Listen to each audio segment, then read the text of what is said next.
C'est le moment de parler alimentation avec Sylvain Charlebois. Bonjour Sylvain. Bonjour Simon. Alors d'abord, on va commencer avec la guerre commerciale qui fait naître un patriotisme alimentaire, on va dire ça comme ça, au Canada. Ton laboratoire, le laboratoire là, de l'Université Dalhousie en lien avec l'industrie agroalimentaire qui a publié les résultats d'un sondage. 61 quand même des Canadiens qui sont prêts à payer davantage là, pour des produits. En fait, 60 se disent prêts à payer davantage. 10 disent qu'ils sont prêts à payer plus pour des produits canadiens en alimentation, pour tous les types de produits. Il y a d'autres proportions. Bref, il y a différents constats qui sont faits. Est-ce que ces résultats-là t'ont surpris? Un petit peu, parce que ça fait quand même 25 ans qu'on sonde les Canadiens. On a sondé près de 10 000 Canadiens sur ce sujet-là, sur le patriotisme alimentaire.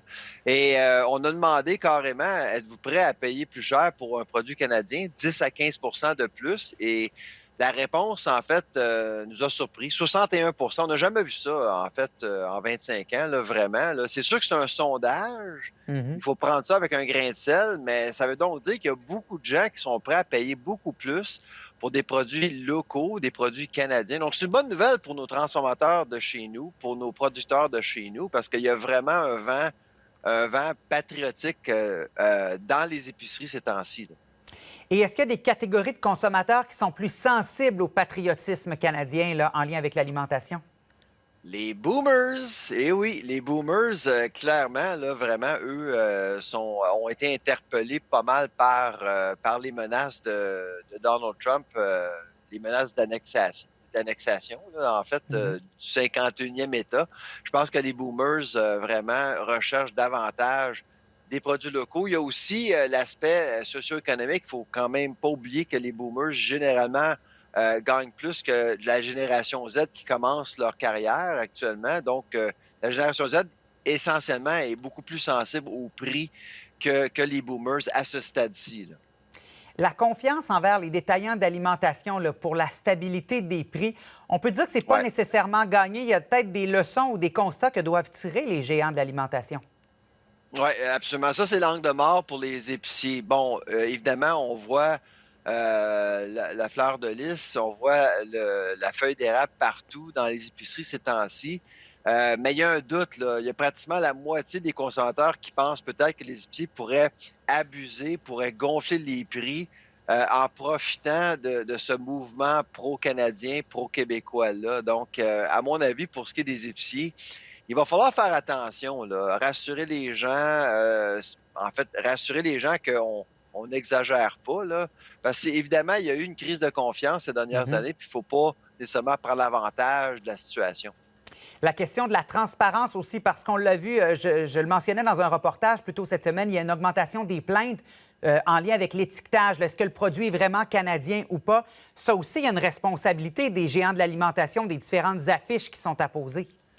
Oui, absolument. Je sais que tu en as parlé cette semaine là, en ondes. Et puis, bien sûr, c'est une préoccupation. En fait, les gens recherchent des produits locaux, évaluent et doutent aussi de la validité de l'information sur les étiquettes. Là. Alors, on se plaint à la gestion, on se plaint aussi à l'Agence canadienne ou à l'Office de la protection du consommateur.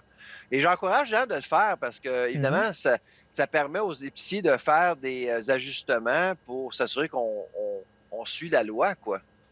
Et tu es un spécialiste dans ce domaine-là depuis longtemps, mais de voir que les gens portent attention aux différentes étiquettes et vont lire sur le produit, c'est quand même un plus d'avoir un consommateur qui est mieux renseigné.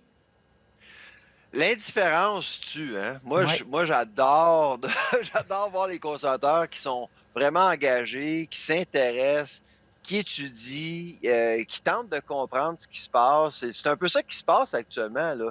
On se pose toutes sortes de questions, puis c'est toujours une bonne chose.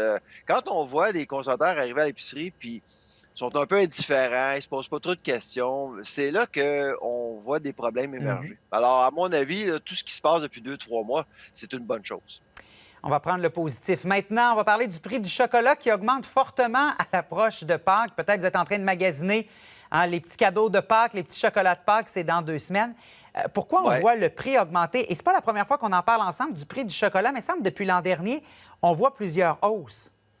Écoute, en décembre, le 18 décembre, lorsqu'on on se préparait pour les fêtes de Noël, la tonne métrique de chocolat était à 12 700 US, un record de tous les temps. C'est pratiquement 300 plus qu'il y a Ouf! 5 ans. C'est incroyable. Mais la bonne nouvelle, c'est Donald Trump. Depuis décembre, le prix du cacao a diminué de 37.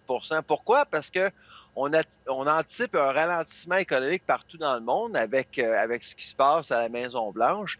Et lorsqu'il y a un ralentissement économique, ben, on ne consomme pas nécessairement des biens de luxe comme le chocolat. Alors, pour le lapin de Pâques, moi j'ai l'impression pour le lapin de Pâques, les cocos de Pâques, on va voir des prix plus élevés ou des Mhm. formats plus petits, Oui. la réduflation. Mais essentiellement, pour l'année prochaine, il est possible que le chocolat soit moins cher et on doit remercier Donald Trump. On va le retenir. On va prendre le positif. Mais justement, pour la matière première, là, étant le cacao, qu'est-ce qui a fait que le prix a explosé comme ça jusqu'à atteindre un niveau record avant les fêtes? Ouais, ce qui a resserré, en fait, pour ce qui est de l'inventaire, là, c'est vraiment le Ghana et la Côte d'Ivoire. Ce sont les deux plus grands exportateurs de cacao au monde. Et les deux pays ont vraiment eu des problèmes au niveau de la production. Il y a une production anémique en raison des changements climatiques. Il y a eu toutes sortes de choses, hein, inondations, sécheresse, virus qui a affecté plusieurs plantes. Alors, et dans cette région-là, on n'a pas la biotechnologie comme on a ici au Mhm. Canada. Alors, d'aider les producteurs, de gérer certains risques, c'est pas aussi évident. Alors, c'est pour ça qu'il y a eu une perte. Il y a eu des pertes depuis ces dernières années-là. Puis, je pense pas que ça va changer d'ici 6 mois. Mais la bonne nouvelle, c'est que la demande mondiale est en baisse. Alors, c'est pour ça qu'on commence à voir le prix du cacao diminuer peu à peu, là. Et évidemment, le ralentissement économique va faire en sorte que le cacao va être moins recherché dans certaines régions du monde, incluant les États-Unis et l'Europe et l'Asie. Sylvain Charlebois, spécialiste de l'industrie agroalimentaire à l'Université d'Alousie. Toujours un plaisir. Merci beaucoup, Sylvain. Bonne journée. Bye bye. Bonne journée.